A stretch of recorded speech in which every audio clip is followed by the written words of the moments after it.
వడ్డే నవీన్ ఒకప్పుడు family audience కు అభిమాన హీరో.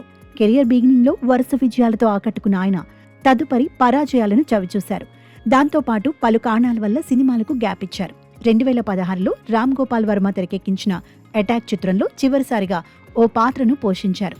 ఆ తర్వాత మళ్లీ ఇప్పుడు ట్రాన్స్ఫర్ త్రిమూర్తులు చిత్రంతో రీ ఎంట్రీ ఇచ్చారు. ఈ చిత్రాన్ని ఆయనే నిర్మించారు. రాశి సింగ్ కథానాయిక, కమల్ తేజ నార్లా దర్శకుడిగా పరిచయం అయ్యారు. ఇన్నాళ్ల తర్వాత తెరపై కనిపించిన వడ్డే నవీన్ ఈ ఇన్వెస్టిగేషన్ డ్రామాతో మెప్పించారా లేదా అన్నది చూద్దాం. త్రిమూర్తులు నిజాయితీ గల కానిస్టేబుల్, భార్య లక్ష్మి, వాళ్లకో పాప, ఇలా చిన్న కుటుంబం అతనిది. 10 ఏళ్ల సర్వీసులో 55 సార్లు ట్రాన్స్ఫర్ అవుతాడు. అతని తండ్రి శ్రీనివాసులు కూడా నిజాయితీ గల పోలీస్. ఆయన బాటలోనే నీతి నిజాయితీలతో ముందుకు సాగాలనుకుంటాడు.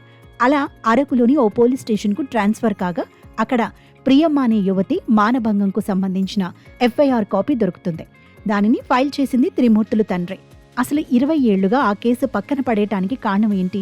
దీని వెనుకున్నది ఎవరు? మంత్రి కమలకు ఈ కేసుకు ఉన్న సంబంధం ఏంటి? అసలు ప్రియమ్మ బతికుందా లేదా? ఈ కేసును త్రిమూర్తులు ఎలా ఛేదించాడు అన్నది కథ.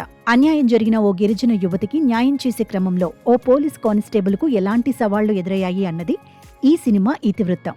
బలవంతులు, రాజకీయ నేపథ్యం ఉన్నవారు బలహీనులైన వారి జీవితాలను నాశనం చేయటం ఎన్నోసార్లు తెరపై చూశాం. అలా ఓ బడాబాబు కోరికకు బలైపోయిన ఓ యువతి కథ ఇదే. యువతి మానభంగంతో కథలోకి తీసుకెళ్లిన దర్శకుడు వెంటనే హీరో పరిచయం, అతని నేపథ్యాన్ని సింపుల్గా చూపించాడు. ఫస్ట్ హాఫ్ అంతా రాజకీయ పార్టీల ప్రసంగాలు, ట్రాన్స్ఫర్లు అంటూ స్లోగా కథను నడిపించాడు. ప్రియమ్మ కేస్ ఎఫ్ఐఆర్ బయటకు రావడంతో కథలో ఆసక్తి పెరుగుతుంది. అక్కడి నుంచి కథ ఇన్వెస్టిగేషన్ వైపు మళ్లుతుంది. దాంతో ఇంటర్వెల్. ఇదంతా కూడా రెగ్యులర్ సినిమా ఫార్మాట్లోనే ఉంటుంది. ఇక సెకండ్ హాఫ్ అంతా కేసు ఛేదించే క్రమంలో హీరో పలు చోట్లకి తిరగడం లాంటి సన్నివేశాలు ఆకట్టుకునేలా ఉన్న స్లోగా ఉందని భావన కలుగుతుంది.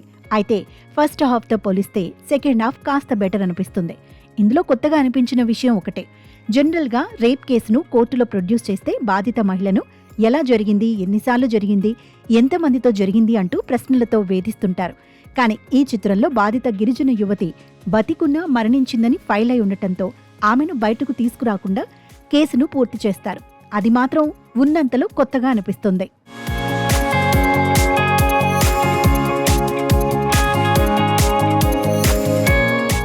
రెండు 2010లో వచ్చిన శ్రీమతి కళ్యాణం చిత్రం తర్వాత వడ్డే నవీన్ హీరోగా నటించలేదు. 2016లో వచ్చిన అటాక్లో గెస్ట్ రోల్ చేశారంతే. దాదాపు 16 ఏళ్ల తర్వాత ఆయన పూర్తి స్థాయి హీరోగా కనిపించే ప్రయత్నం ఈ సినిమాలో చేశారు. అయితే 55 ఏళ్ల వయసులో 30+ కనిపించారు. కెరియర్ బిగినింగ్ లో ఎలా హ్యాండ్సమ్ గా ఉన్నారో ఇప్పుడు అలాగే ఉన్నారు. కానీ డాన్స్, ఫైట్స్ లో తేలిపారు. అందువల్లే ఫైట్స్ విషయంలో ఎక్కువ ఇబ్బంది పడకుండా అలా అలా కానిచ్చేశారు. లక్ష్మీ పాత్రలో రాశి సింగ్ పర్ఫెక్ట్ గా సూట్ అయ్యారు. కూతురిగా బేబీ ఊహ అలరించింది. మంత్రిగా విలన్ పాత్రలో శిల్పా తలుస్కర్ పర్వాలేదనిపించారు. యువ నాయకుడు సంతోష్ బాబు పాత్రధారి అంతగా సూట్ కాలేదు. రఘుబాబు, దేవి ప్రసాద్, శివనారాయణ, వడ్లమాని శ్రీనివాసరావు తమ పాత్రలకు న్యాయం చేశారు. మిగతా ఆర్టిస్టులు ఓకే. దర్శకుడు కమల్ తేజ రాత బావున్నా తీత విషయంలో తడపడ్డాడు. సీన్లు పరంగా చూస్తే కొన్ని పర్వాలేదనిపించినా ఓవరాల్ గా దర్శకుడిగా పూర్తి న్యాయం చేయలేకపోయాడు. నిర్మాణ విలువలు బాగున్నాయి. సినిమాటోగ్రాఫర్ వైజాగ్, అరకు ప్రాంతాల అందాలను బాగా చిత్రీకరించారు. సంగీత దర్శకుడు తన పనికి న్యాయం చేశారు. కొన్ని సన్నివేశాల్లో నేపథ్య సంగీతం ప్లస్ అయింది. పాటలు బాగానే ఉన్నాయి. కానీ ప్లేస్మెంట్ కరెక్ట్గా లేదనిపిస్తుంది. ఎడిటింగ్ కాస్త మైనస్ అనుకోవచ్చు. ఓవరాల్ గా త్రిమూర్తుల్ని తెరపై చూడాలంటే కొంత ఓపిక కావాల్సిందే.